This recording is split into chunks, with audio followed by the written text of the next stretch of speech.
Es el 25 de noviembre de 1177. El sol comienza a caer sobre el desierto de Tierra Santa y el suelo tiembla. No es un terremoto, es algo peor.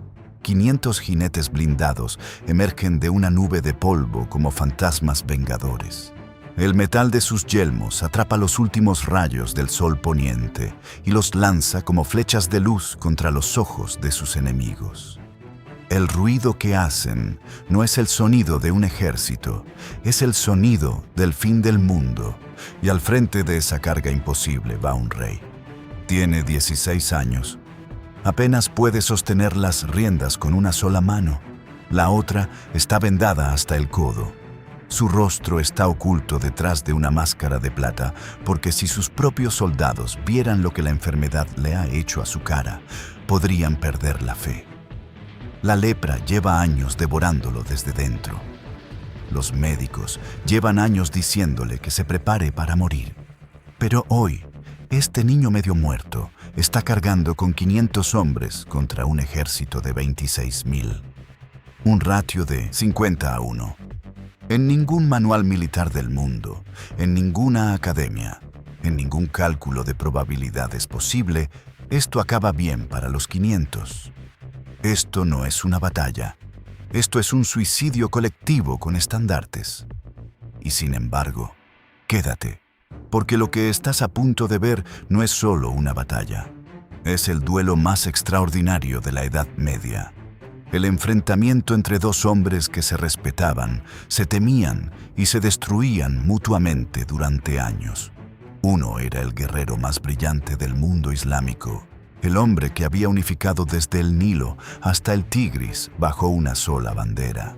El otro era un adolescente leproso al que su propia corte esperaba ver muerto, y durante 11 años el adolescente lo mantuvo a raya. Esta es la historia de Balduino IV de Jerusalén, el rey que no debería haber gobernado, que no debería haber luchado, que no debería haber ganado, y que sin embargo, una y otra vez, hizo lo imposible, hasta que los hombres que lo rodeaban lo perdieron todo. Para entender por qué ese campo de batalla era imposible, primero necesitas entender quién era el hombre al otro lado. Salah ad-Din Yusuf ibn Ayyub. El mundo lo conoce como Saladino. En 1177, Saladino no era simplemente un general victorioso. Era una fuerza de la naturaleza con ejército propio. Había tomado Egipto, había unificado Siria, había aplastado rivales internos, negociado alianzas imposibles y forjado un imperio que se extendía desde el río Nilo hasta el Tigris. Era carismático, brillante, despiadado cuando hacía falta y generoso cuando convenía. Los cronistas de su época, tanto musulmanes como cristianos, lo describían con una mezcla de admiración y terror que raramente se reserva para los vivos. Pero había algo que le impedía dormir bien por las noches. Una espina clavada en el corazón de su imperio, el reino de Jerusalén, fundado casi un siglo antes por cruzados europeos, llegados con la cruz en el pecho y la espada en la mano. Aquel pequeño reino cristiano era para Saladino mucho más que un problema estratégico. Era una afrenta religiosa, una herida abierta. La ciudad más sagrada del Islam, Jerusalén, estaba en manos de extranjeros. Y Saladino había hecho una promesa que los hombres de su tiempo sabían que tarde o temprano cumpliría. En 1177 creyó que había llegado el momento. La inteligencia que llegaba a su corte era clara. El reino cristiano nunca había sido más vulnerable. Su rey anterior, Amalarico I, había muerto. El trono había pasado a manos de un niño de 13 años. Y ese niño no solo era joven, era un leproso. Saladino veía el tablero de juego con perfecta claridad. Un reino en duelo, sin liderazgo real, con un rey enfermo que probablemente no sobreviviría el año. Las fortalezas fronterizas estaban guarnecidas, pero no preparadas para un asalto masivo. Jerusalén misma tenía pocos defensores capaces. La ventana de oportunidad no podría ser más perfecta.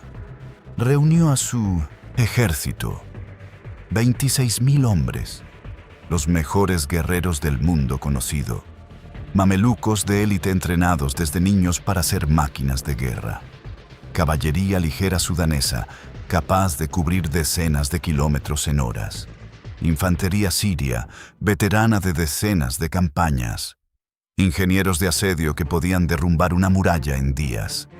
El plan era simple con la elegancia de lo inevitable: cruzar la frontera, ignorar las fortalezas menores, rodear Ascalón, el último gran bastión antes de la carretera abierta, y marchar directamente sobre Jerusalén. Una ciudad sin ejército que la defienda no es una ciudad, es un trofeo esperando ser recogido. Saladino puso su ejército en marcha.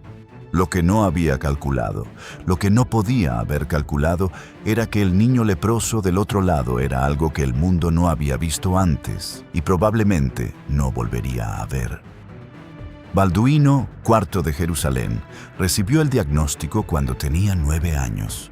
Su tutor, un hombre llamado Guillermo, de Tiro, notó algo extraño durante los juegos de los niños de la corte. Los chicos se pellizcaban los brazos como hacían los niños. Balduino no reaccionaba. No sentía nada en su brazo derecho. Guillermo de Tiro llamó a los médicos. Los médicos hicieron sus pruebas y luego hubo un silencio en aquella sala que debió pesar toneladas. El príncipe heredero tenía lepra. En el siglo XII, la lepra no era simplemente una enfermedad, era una condena en vida. La enfermedad devoraba el cuerpo de dentro hacia afuera, destruyendo primero la sensibilidad, luego el tejido, luego los huesos. Las lesiones aparecían en la piel, los dedos se deformaban, la vista se nublaba. Con el tiempo, el cuerpo se convertía en una ruina habitada por una mente que seguía completamente despierta, atrapada en una jaula de carne muerta. No había cura. No la hay todavía para la forma que padecía Balduino. En la mentalidad medieval, la lepra era además una señal divina, un castigo de Dios.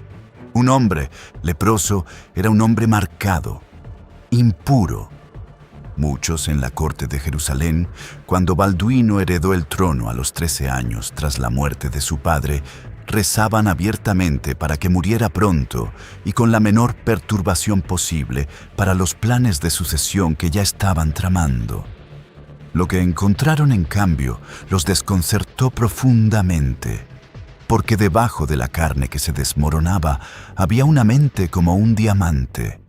Balduino había estudiado historia militar con una concentración que sus tutores describían como casi aterradora en un niño. Entendía el terreno, las líneas de suministro, la psicología del enemigo. Hablaba árabe, leía a los estrategas clásicos y tenía algo que no se puede enseñar en ningún libro: un instinto casi sobrenatural para leer una situación y actuar en el momento exacto en que nadie más actuaría. Cuando Saladino cruzó la frontera con sus 26.000 hombres, Balduino tenía 16 años y la lepra le había destruido ya la sensibilidad en la mano derecha. Sus pies requerían vendajes constantes. El dolor era su compañero permanente. Reunió lo que tenía: 500 caballeros, unos 3.000 soldados de a pie, una fracción ridícula del ejército que se acercaba. Sus consejeros le rogaron que se quedara en Jerusalén, que reforzara los muros, que esperara. Balduino los ignoró completamente. Montó a caballo y cabalgó hacia el sur, hacia la boca del lobo. Ascalón era la última ciudad importante antes de Jerusalén en la ruta costera. Una fortaleza con muros sólidos, bien aprovisionada, con una guarnición permanente. Balduino llegó justo antes de que la vanguardia de Saladino cerrara el cerco. Se encerró dentro. Ahora estaba atrapado. Aquí, si eres Saladino, la partida está ganada. El rey cristiano y sus 500 mejores caballeros están encerrados en una caja. Ascalón tiene buenos muros, sí, pero 26.000 hombres pueden derrumbar cualquier muro si tienen tiempo suficiente. Y, aunque no lo derrumben, tampoco hace falta. Basta con dejarlos ahí dentro y seguir avanzando, que es exactamente lo que hizo Saladino. Dejó un destacamento para vigilar las puertas de Ascalón, se dio media vuelta y marchó con el grueso de su ejército hacia Jerusalén. La ciudad santa, vacía de defensores, esperaba. La victoria era total antes de que empezara, y aquí cometió el error que definiría su vida, el error de la arrogancia perfecta. Saladino estaba tan absolutamente seguro de haber ganado que rompió la disciplina de su ejército. Permitió que sus 26.000 hombres se dispersaran por el territorio para saquear. Las aldeas de Ramla y Lida fueron arrasadas, los soldados se cargaron de botín. Las unidades se separaron. Los comandantes perdieron el contacto entre sí. El ejército más poderoso de Oriente Medio se convirtió en una horda de ladrones satisfechos, dispersa por kilómetros de desierto. Creían que el enemigo estaba encerrado y aterrorizado en Ascalón. No sabían que estaban siendo observados. Dentro de Ascalón, Balduino miraba desde las murallas. Vio la nube de polvo del ejército de Saladino alejarse hacia el norte. La vio dividirse, vio las columnas separarse, vio los estandartes dispersarse por el horizonte como humo, y vio algo que ninguno de sus consejeros quería ver: una oportunidad. Aquí es donde entra en escena uno de los personajes más fascinantes y más perturbadores de esta historia, Reinaldo de Chatillon. Un caballero francés que había llegado a Tierra Santa décadas antes y había construido su reputación sobre una mezcla de genio militar, crueldad absoluta y una disposición al riesgo que rozaba la psicopatía. Era el tipo de hombre que todos en una corte civilizada consideraban un peligro, y era exactamente el consejero que Balduino necesitaba en aquel momento. Reinaldo le dijo lo que ya sabía: hay una ventana, es pequeña, durará minutos, pero existe. Los varones del reino suplicaron al rey que se quedara. Salir es un suicidio, decían. Es mejor morir defendiendo estas murallas que ser masacrado en campo abierto. Al menos aquí tenemos una oportunidad. Balduino no estaba escuchando a sus varones. Estaba pensando. Los exploradores habían confirmado algo crucial. El destacamento que Saladino dejó para vigilar Ascalón era demasiado pequeño, demasiado confiado, y el campamento principal de Saladino, con el grueso de la fuerza que no había salido a saquear, estaba cerca de un lugar llamado Montgisard, sin defensas adecuadas, sin formación de combate, sin la menor precaución que se espera de un ejército que pudiera ser atacado. ¿Por qué iban a tomar precauciones? El enemigo estaba encerrado. Balduino tomó su decisión. Las puertas de Ascalón no se abrirían para rendirse, se abrirían para atacar. Amanecer del 25 de noviembre de 1177. Las puertas de Ascalón se abrieron de golpe. No fue una rendición, fue una erupción. 500 caballeros, la élite absoluta de la nobleza cruzada, salieron a la luz del desierto en formación de carga. El destacamento que Saladino había dejado para vigilar la ciudad no tuvo tiempo ni de gritar. Fueron arrollados antes de poder enviar una advertencia. Barridos, silenciados, eliminados en minutos. Balduino giró hacia el norte. A la cabeza iba el rey, 16 años, la mano derecha vendada e inútil por la lepra, las riendas en la izquierda, el rostro oculto detrás de la máscara de plata, y junto al estandarte real, algo que para aquellos hombres valía más que cualquier catapulta, un fragmento de madera en una caja de plata, lo que los cruzados llamaban la Vera Cruz, el pedazo de la cruz sobre la que creían que su Dios había muerto. Para aquellos 500 hombres, en ese momento, aquello ya no era una maniobra militar. Era una cruzada en miniatura. Una guerra santa de bolsillo, Cabalgaban hacia la muerte o hacia el milagro, y no había término medio. El ejército de Saladino estaba esparcido por kilómetros, borracho de victoria fácil, cargado de botín, desorganizado, con los caballos pastando, con las armas apiladas, sin formación alguna. Los exploradores de Balduino llegaron al campamento principal, lo observaron y regresaron con una noticia que sonaba a locura. Están completamente ciegos a nuestra presencia. Balduino no esperó. Se arrodilló en la arena frente a la Veracruz. Oró. Sus hombres lo miraron. Lo que vieron no fue un niño enfermo. Vieron a un rey pidiendo permiso a su Dios para hacer lo imposible. Si él, con ese cuerpo destruido, estaba dispuesto a cargar hacia el infierno, ¿cómo iban ellos a quedarse atrás? Se levantó, dio la orden. 500 caballeros bajaron las viseras de sus yelmos, enderezaron las lanzas, comenzaron a moverse, primero al paso, luego al trote, luego al galope completo. El campamento de Saladino escuchó el trueno antes de ver el rayo, un retumbar en el horizonte, un temblor en el suelo, y entonces los vieron emerger de la nube de polvo, 500 jinetes blindados con el sol poniente, reflejándose en sus yelmos como llamas, directo al corazón del campamento. El pánico fue instantáneo. No porque los soldados de Saladino fueran cobardes, eran guerreros de élite, los mejores del mundo. Pero un guerrero de élite con las armas apiladas a 20 metros, el caballo suelto pastando en el campo y sus comandantes a kilómetros de distancia, es simplemente un hombre sorprendido.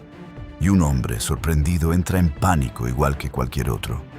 Los mamelucos de la guardia personal de Saladino intentaron desesperadamente formar una línea.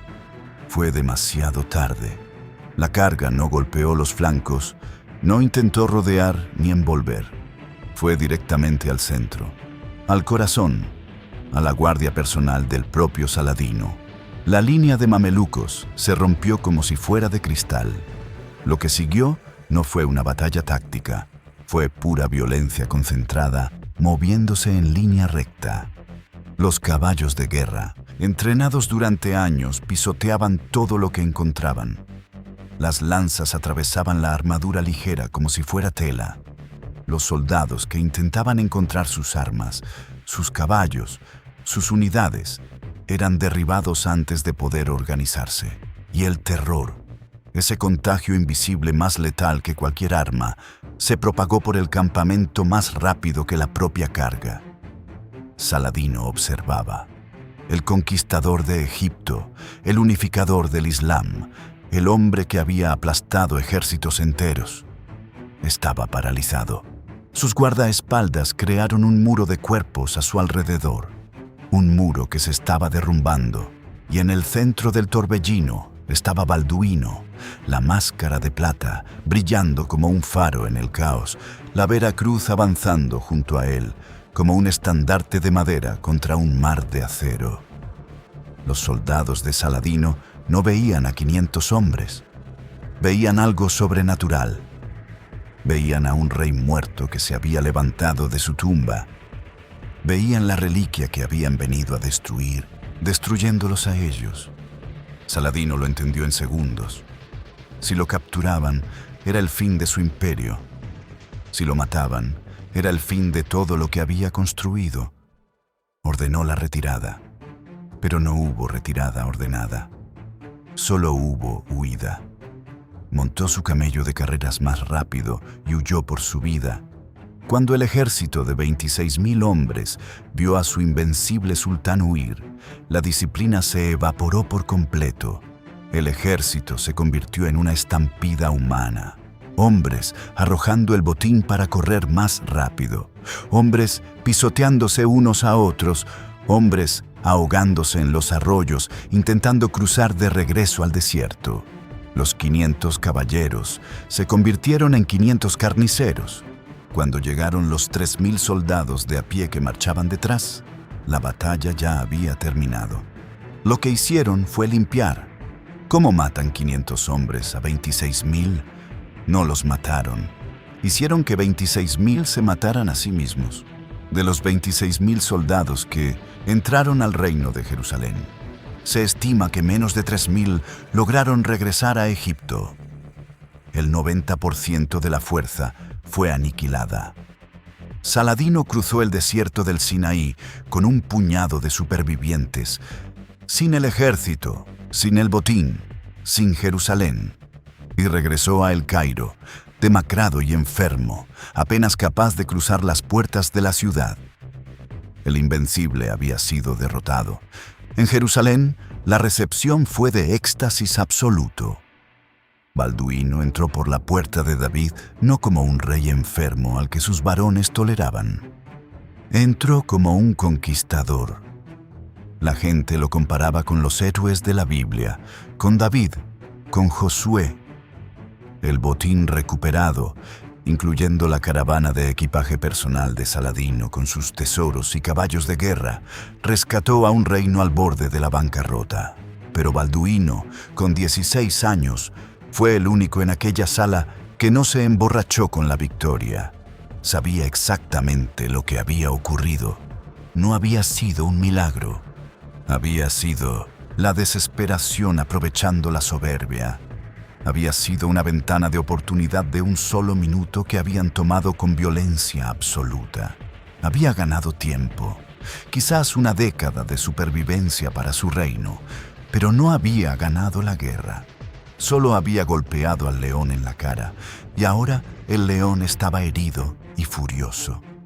Para Saladino, la derrota de Montgisard no fue simplemente una pérdida militar. Fue una herida en el alma. Le había subestimado.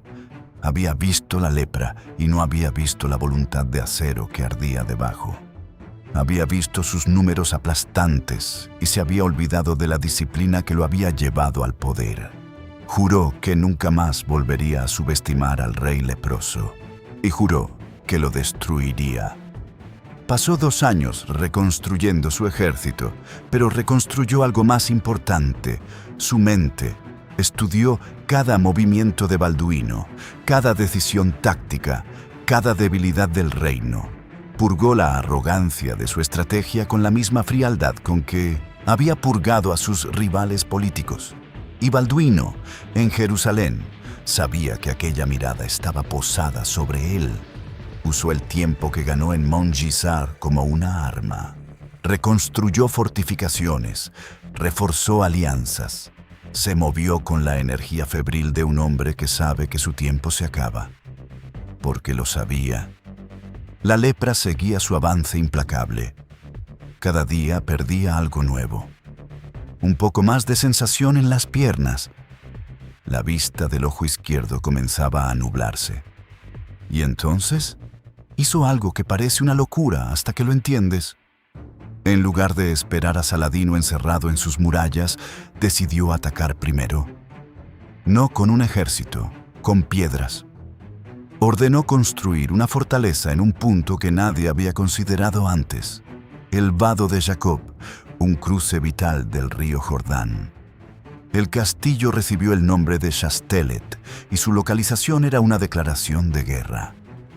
No era defensiva, era una daga apuntando al corazón del imperio de Saladino.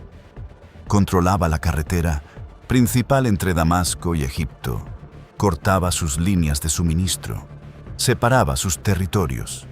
Era Balduino diciéndole a Saladino: «Sigo aquí».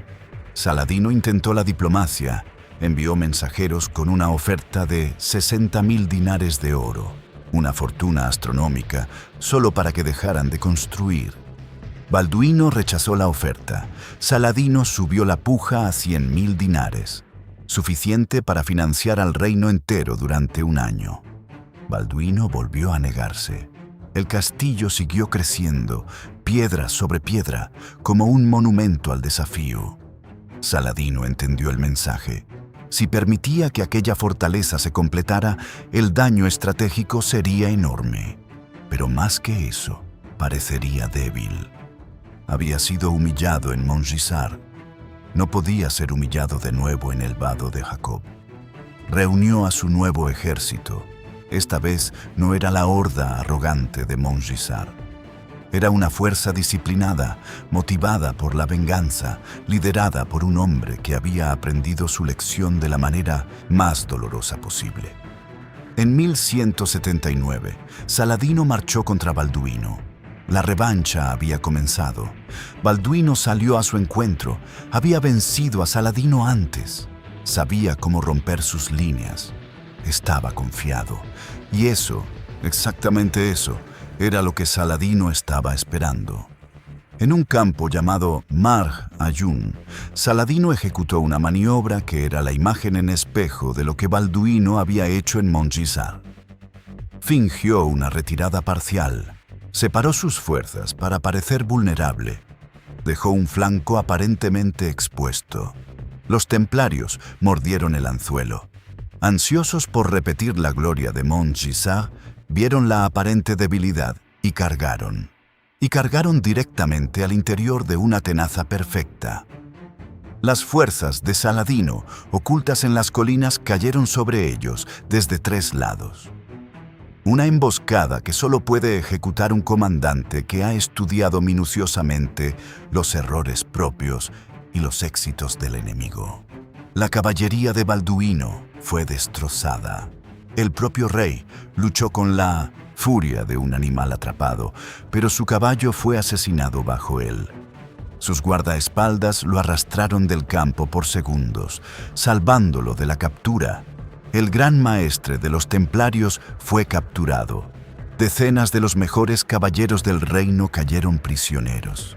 Balduino huyó y Saladino giró su ejército hacia Chastelet, el castillo que había empezado todo. El símbolo del desafío de Balduino ahora estaba solo, aislado, sin el ejército que debía protegerlo. Las catapultas golpearon sus muros día y noche.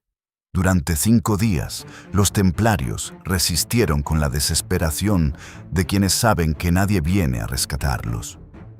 En el 5.º día, los ingenieros de Saladino excavaron túneles bajo la torre principal, los llenaron de madera, azufre y alquitrán y les prendieron fuego. Las vigas ardieron, la tierra cedió, la torre principal se derrumbó sobre sí misma con un rugido que se escuchó a kilómetros. El ejército entró por la brecha. 700 defensores fueron ejecutados en el acto. 800 más, encadenados y enviados a los mercados de esclavos. El castillo fue desmantelado sistemáticamente, piedra por piedra, hasta que no quedó ni rastro. Saladino había borrado el insulto de Balduino de la faz de la tierra. Desde el castillo de Safed, Balduino recibió la noticia. La derrota militar era una cosa, pero 700 hombres masacrados, su fortaleza convertida en polvo, los hombres que él había puesto allí, muertos porque había fallado. Era una agonía peor que la lepra, y la lepra seguía avanzando. Los años que siguieron fueron los más oscuros del reinado de Balduino. La enfermedad lo fue consumiendo a velocidad creciente. El rey que había cabalgado a la batalla ahora apenas podía caminar. El que había liderado cargas ahora necesitaba que le leyeran los documentos en voz alta porque sus ojos casi no veían. Sus manos eran garras inútiles. Su rostro, destruido por la lepra, lo encerraba en una soledad visible que los cronistas de la época describían con una mezcla de horror y piedad. Y mientras el cuerpo del rey se derrumbaba, la corte se pudrió. Las intrigas que siempre habían estado presentes se convirtieron en guerra abierta. La cuestión de la sucesión dominaba cada conversación. El candidato más peligroso era Guy de Lusignan, un noble francés recién llegado que había capturado el corazón de Sibila, la hermana del rey y heredera al trono. Balduino lo veía con claridad meridiana. Un hombre ambicioso, superficialmente brillante, profundamente vacío. El tipo de comandante que perdería todo en la primera batalla seria. Lo desterró del poder, lo humilló públicamente, le advirtió a su hermana con lo que le quedaba de voz.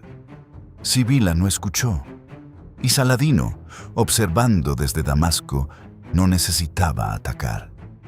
El reino se estaba suicidando sin su ayuda.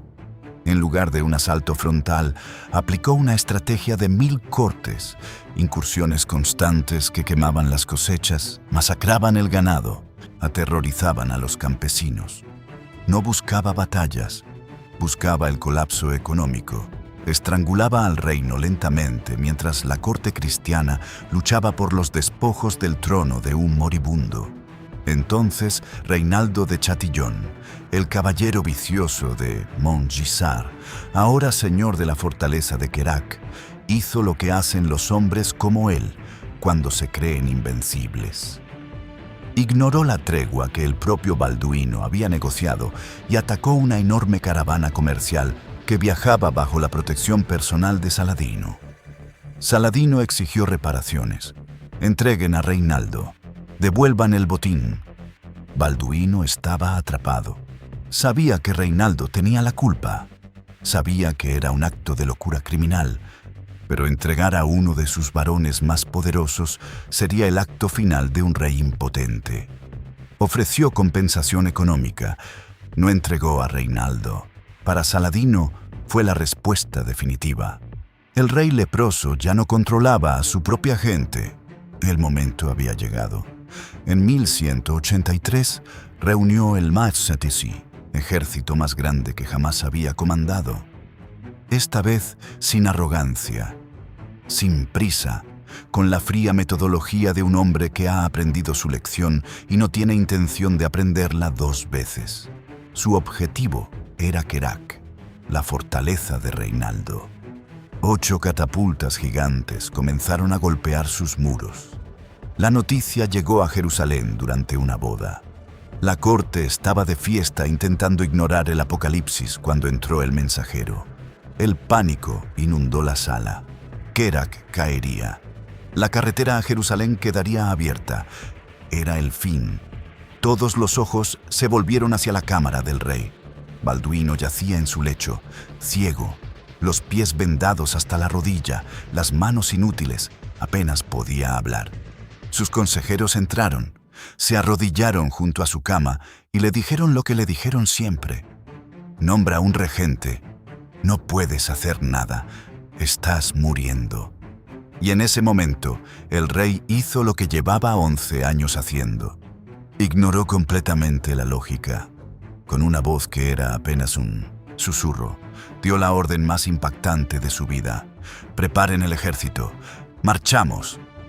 La corte creyó que había perdido la razón. Majestad, dijo su chambelán, no puedes ni sentarte, no puedes montar, no puedes ver. ¿Cómo vas a liderar un ejército?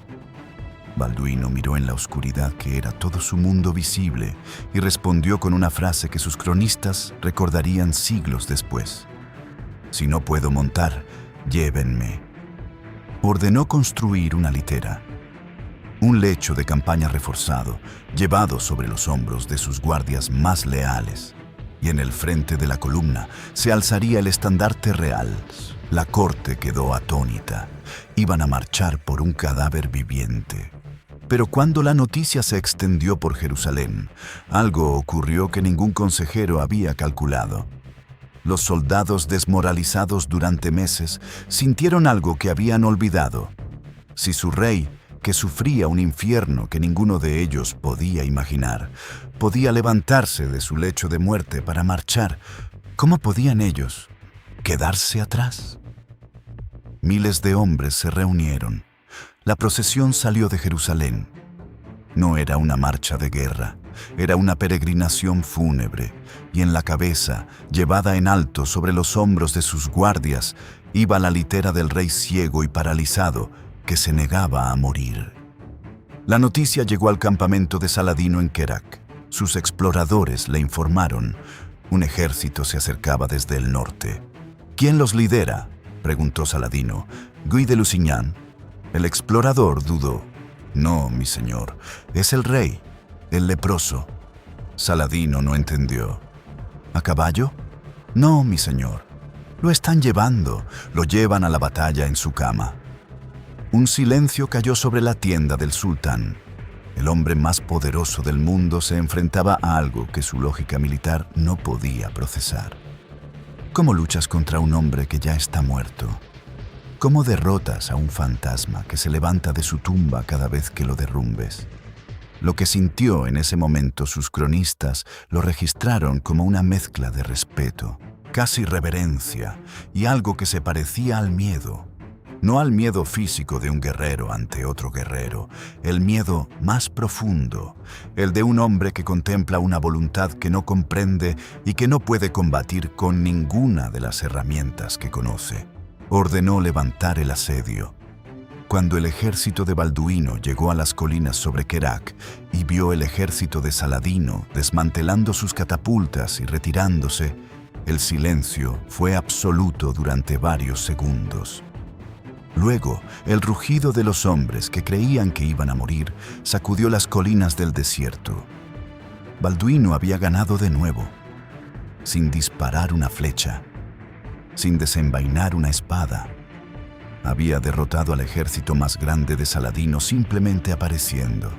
Su voluntad era un arma que ninguna catapulta podía igualar. Lo llevaron a Kerak en triunfo. Fue su última victoria. El viaje le había costado los últimos gramos de vida. Regresó a Jerusalén y esta vez no hubo marcha de regreso. El héroe de Kerak llegó a su ciudad y se recostó en su cama y su cuerpo simplemente no tuvo más nada que dar. Saladino se retiró a Damasco.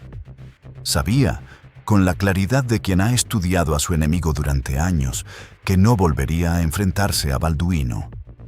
El duelo había terminado. Solo tenía que esperar. Balduino lo sabía también. Con lo que le quedaba de fuerzas, hizo una última cosa. Intentó proteger al reino de sí mismo. Le quitó la regencia a Guy de Lusignan.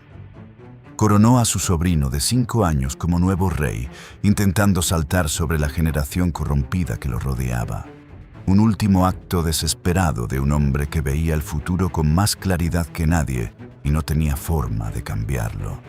En marzo de 1185, Balduino IV murió. Tenía 24 años. Había gobernado durante 11, la mitad de su vida en guerra constante contra el mayor imperio del mundo y contra su propia sangre. Cuando la noticia llegó a Damasco, Saladino, el hombre que había jurado destruirlo, guardó un momento de silencio. No hay registro de que dijera nada. A veces el silencio es el mayor de los homenajes. El plan frágil de Balduino se desmoronó casi inmediatamente. El niño rey murió un año después, en circunstancias que nunca se esclarecieron completamente. El veneno es un susurro fácil en los pasillos del poder.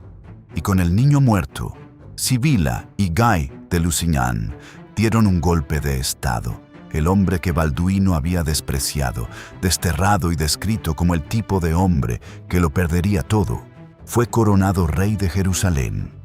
El primer acto de Guy fue devolver el poder completo a Reinaldo de Chatillon, y Reinaldo hizo lo que hacía siempre: atacó. Esta vez una caravana comercial en la que, según los informes, viajaba la propia hermana de Saladino. El sultán convocó la jihad total. En el verano de 1187, en un lugar llamado Los Cuernos de Hattin, Guy de Lusignan condujo a todo el ejército del reino, cada caballero y cada soldado, a través del desierto en pleno julio hacia los pozos del lago Tiberíades. Saladino le bloqueó el camino al agua. Luego prendió fuego a la hierba seca que los rodeaba. El ejército cristiano, blindado, muriendo de sed, rodeado de fuego, fue aniquilado en horas. La Vera Cruz, la reliquia que Balduino había llevado a la victoria imposible en Montgisard, fue capturada. Jerusalén se rindió semanas después. Guy de Lusignan y Reinaldo fueron llevados vivos a la tienda de Saladino. El sultán, cumpliendo las leyes de la hospitalidad, ofreció agua al rey capturado. Guy bebió y le pasó la copa a Reinaldo. Saladino detuvo su mano. Con voz tranquila, fría como el acero, pronunció las palabras que había pronunciado años antes como un juramento. «A ese hombre», dijo, «no le ofrezco agua». Se levantó, desenvainó su propia cimitarra y delante de su ejército victorioso cumplió la promesa hecha años atrás. Decapitó a Reinaldo de Chatillon con sus propias manos. El reino de Jerusalén, el que Balduino IV había salvado en Mont-Gisard, defendido en Quérac y comprado con 11 años de agonía constante, no fue destruido por Saladino. Fue destruido por los hombres que no eran dignos de heredar lo que él había construido. Fue destruido por la arrogancia de Reinaldo, que nunca entendió que hay una diferencia entre valentía y locura. Por la ambición ciega de Guy, que confundió el trono con el poder. Por la corte que pasó una década mirando la máscara de plata del rey y viendo solo la lepra, sin ver la mente de diamante que ardía detrás. Y así es como funciona la historia, si lo piensas. No la destruyen los enemigos brillantes, la destruyen los herederos mediocres. Balduino IV, el rey leproso, el héroe de Mont-Gisard, el fantasma de Quérac, el niño que no debía gobernar, que no debía luchar, que no debía ganar. Tenía 24 años cuando murió, y los cronistas árabes que escribieron sobre él, los mismos que habían rezado por su muerte durante 11 años, lo describieron como el guerrero más formidable al que Saladino se había enfrentado jamás. No el más fuerte, no el más numeroso, el más formidable. Porque hay una diferencia entre un hombre que lucha porque puede y un hombre que lucha porque no tiene otra opción. Balduino nunca tuvo otra opción. Y eso lo hizo invencible, hasta que la muerte, la única que nunca se rinde, finalmente lo alcanzó. Si esta historia te ha dejado algo en el pecho, ya sabes lo que tienes que hacer. Suscríbete, porque aquí cada semana hay un hombre, una batalla o un momento que cambió el mundo y que la historia oficial casi se olvida de contarte. Dale like si crees que Balduino merecía más que una línea en los libros de texto. Y si conoces a alguien al que le gustaría esto, compártelo. Nos vemos en el próximo.